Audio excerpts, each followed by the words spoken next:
Welcome to the Roma After Show.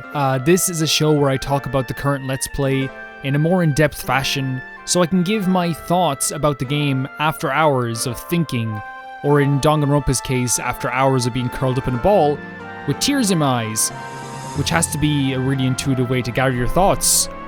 If it wasn't, I wouldn't be overthinking so much all the time. Let's just talk about killing Harmony. Yeah.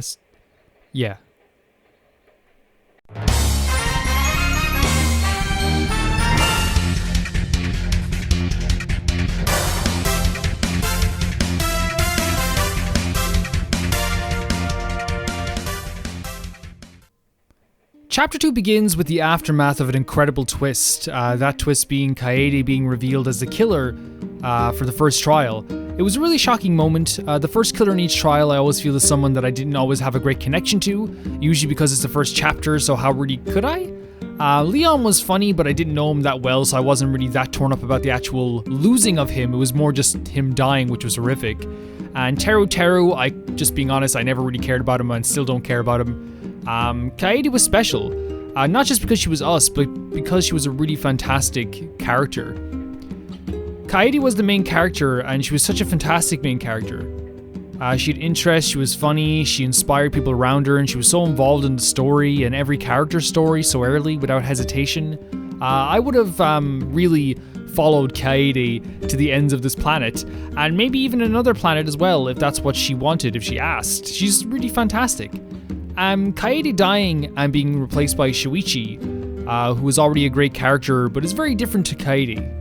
I feel like Shuichi is a really nice chap, but he has a lot of growth left for him, and the growth was already started by Kaede, who was told to have more confidence. Well, Kaede told him to have more confidence.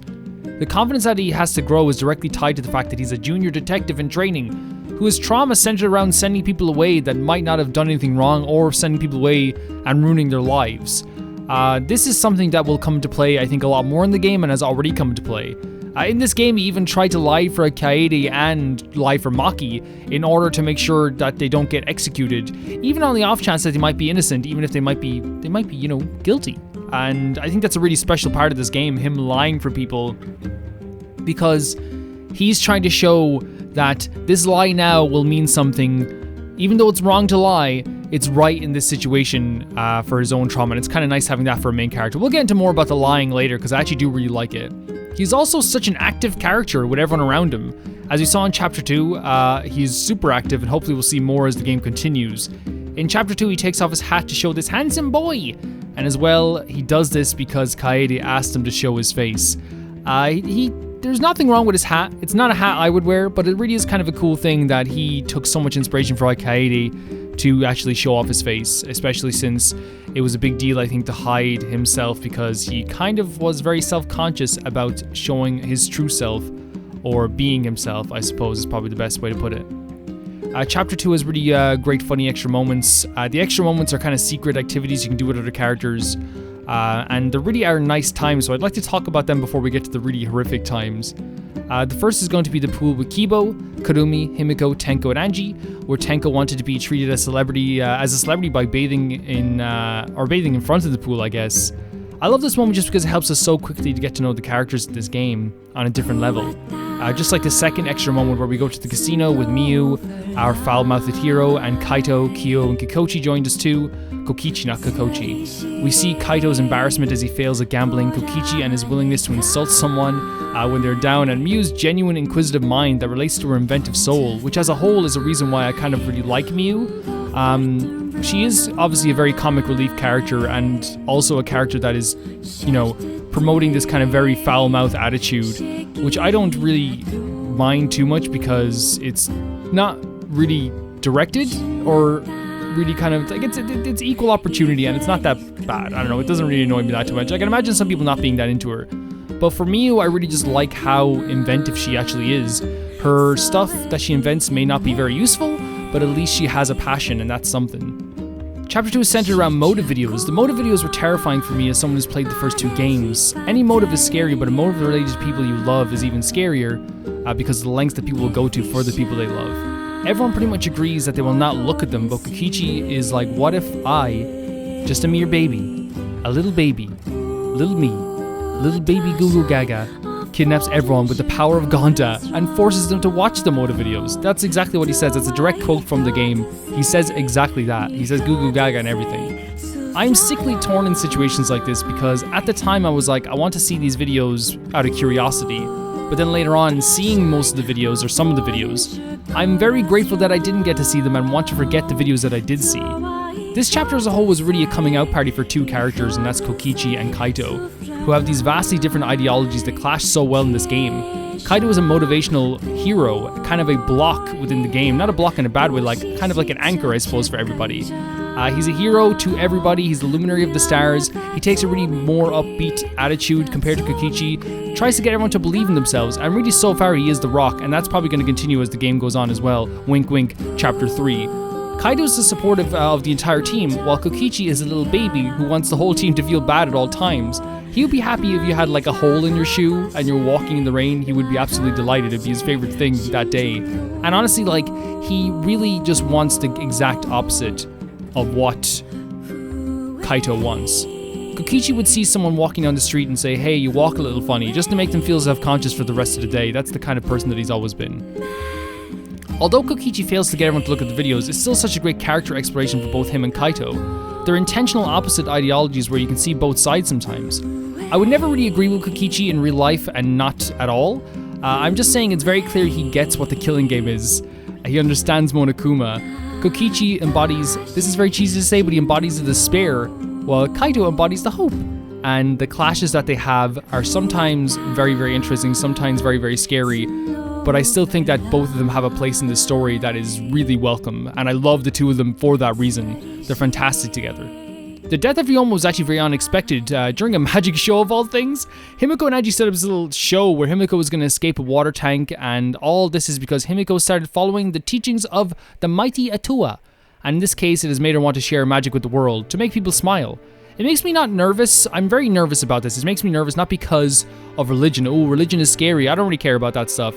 It's more that Angie is making me more and more nervous as the game is going on because she's so devoted to her religion that it's making me feel like she's going to do something drastic at some stage, and she's already talked about wanting people to stay in this game forever.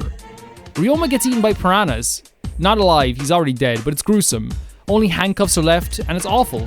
But you know what else is awful? Throwing Kibo into a tank full of piranhas. It's inspired, but it's very mean.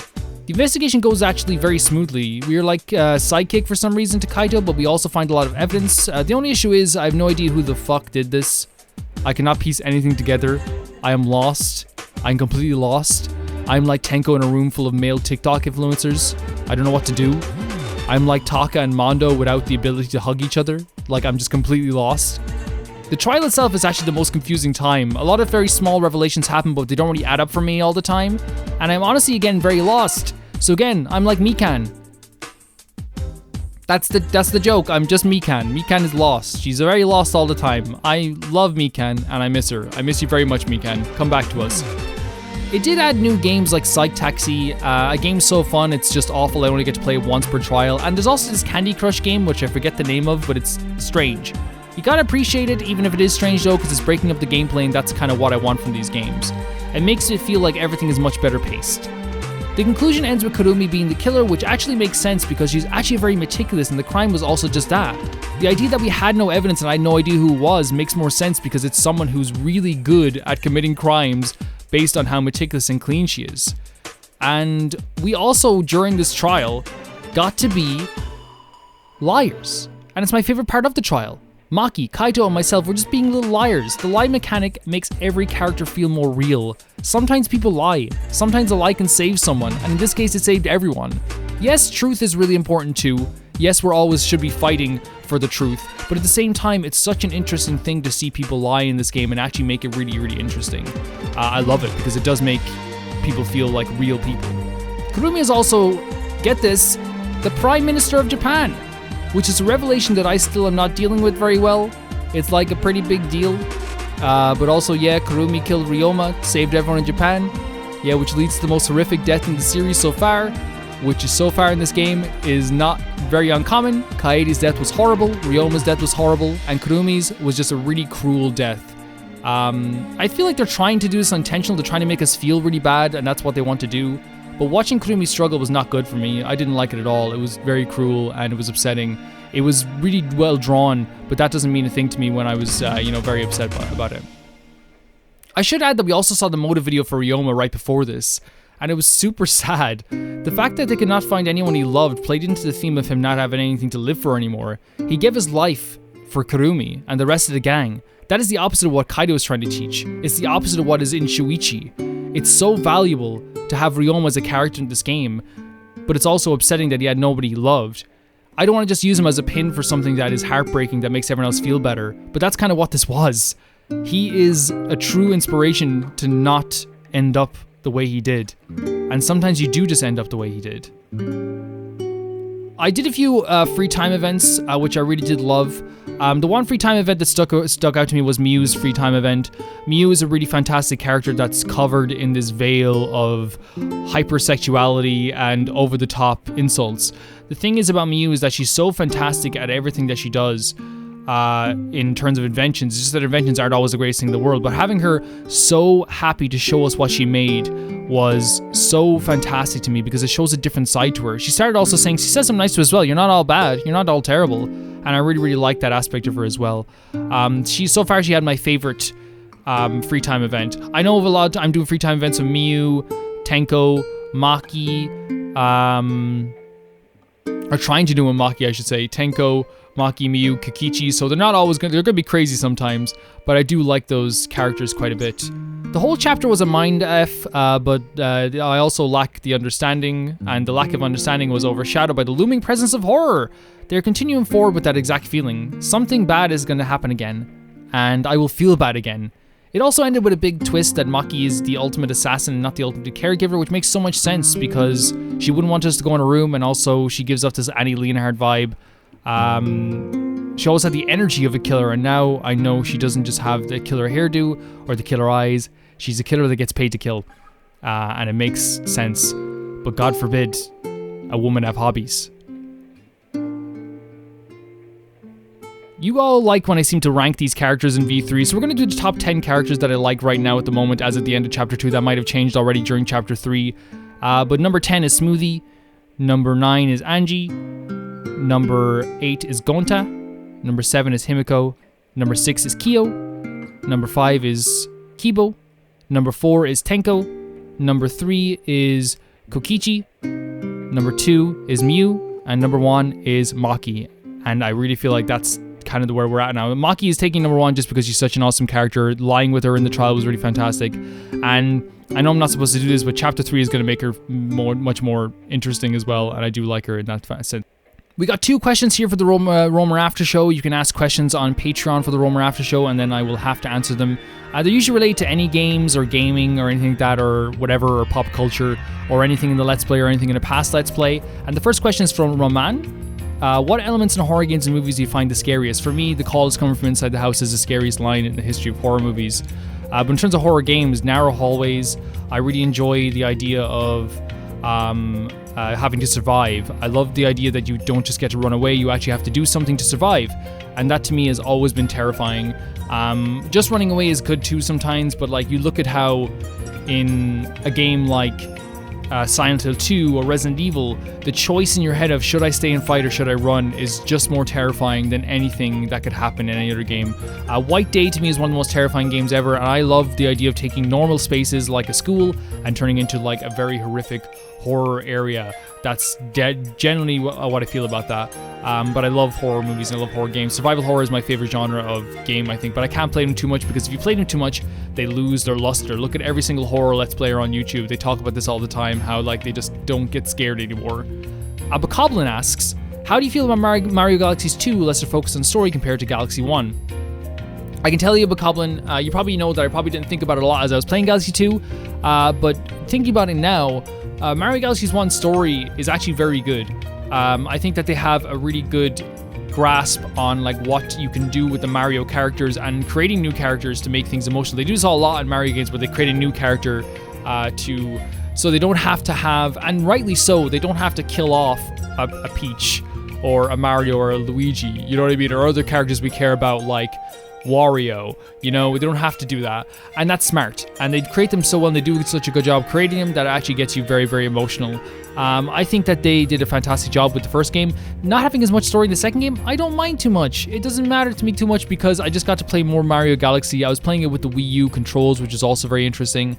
I will say that those are just really well crafted games, and just like that in Sunshine, they instilled a love for platformers that going forward, I can't wait to play more of them. It really is how I have been feeling, I think, generally. Yeah, I don't mind. I don't mind too much. I will say though that my Mario Galaxy 2 playthrough, I'm not very fond of it. Not because I feel like I did a bad job maybe, but because I feel like I let you guys down in some way. Sometimes I think back on playthroughs and I'm like, oh yeah, the Fire Emblem 3 Houses playthrough was great. I could watch that. Or the Amori playthrough was great. I could watch that. The Sally Place playthrough or something like that, I can watch that. But then sometimes I look back in the playthrough and I'm like, I don't think I'd be able to watch it. I don't think I'd be able to watch that playthrough. I don't think I did a good job with that. And maybe I'm wrong. Maybe you guys are going to say, Calvin, you're too self-conscious. To me, I just don't think I did a good job commentary-wise in that playthrough. But we'll see. Another question from Nightmare444. In Danganronpa V3, who do you think is going to be the mastermind out of those remaining? I don't know if there is a mastermind. I'm watching this for the first time and my vote goes to Angie because she threw Humiko under the bus last trial. Personally, I have no idea. And just being honest with you, I have no idea. I think it's going to be some left-wing thing as well that we don't even understand, that we don't even know. It could be anyone. It really could be anyone. Angie's very sinister, but I don't suspect she's going to be the mastermind personally. Maybe she will be. I don't know. I have no idea who it's going to be. In all honesty, like the closest I could think to someone who might or could be the mastermind would be someone like Kokichi or Kyo. But then again, I feel like that's just almost like typecasting or profiling, even in a way. I don't know. I don't want to suspect many people because I know for a fact I'm going to get it wrong. And also now, I still think that everyone is just so strong personality-wise that they're all sticking to their own personalities. Thank you guys so much for watching the after show. There'll be another after show next week. There's one every single week talking about what happened to the Let's Play this week, and you can also ask questions if you join the Patreon down below at a certain tier. What you're seeing on the screen right now is a bunch of the patrons that have been patrons to the channel for a bit and some that are new patrons. Just stating it now, I'm trying to get to a goal of a certain amount of money so I can do this full time, and really it just means longer videos, sometimes 2 playthroughs. Like right now, I'm planning on playing another game alongside Danganronpa V3, and that game video will be coming out very soon. It just means we get to do more stuff like that because I'll have more time. If you do want to give to the Patreon, you can, and here's the thing, it can be $1 if you want to as well. I will never look down on that. I don't mean to do this pitch type of stuff, but I guess I just have to sometimes to let people be more aware of it. Thank you guys for watching this video. So basically what's going to happen with the after show is very simple. The main playthrough will also be always be the 11 o'clock playthrough. That's the main playthrough. But if we're playing 2 games that seem like main playthroughs, we will do another after show. So say if I'm playing Your Turn to Die at 11 o'clock and at 6 o'clock we're playing Persona 3 Reload, there will be kind of a after show for both games, if that makes sense. But if it's just like a thing where I'm playing like random games every once in a while, trying out new games, like for example this month we're going to be trying out A Hat in Time, and also we're going to be playing Undertale Yellow because it was suggested on the Patreon. Say we play those games at the same time or whatever, what will happen is we'll just maybe not have an after show. Maybe we'll have an after show. I think you guys will like an after show for both. But yeah, that's going to be probably the next 2 playthroughs is A Hat in Time and Undertale Yellow, and they're probably going to be played at the same time. That's probably going to be it.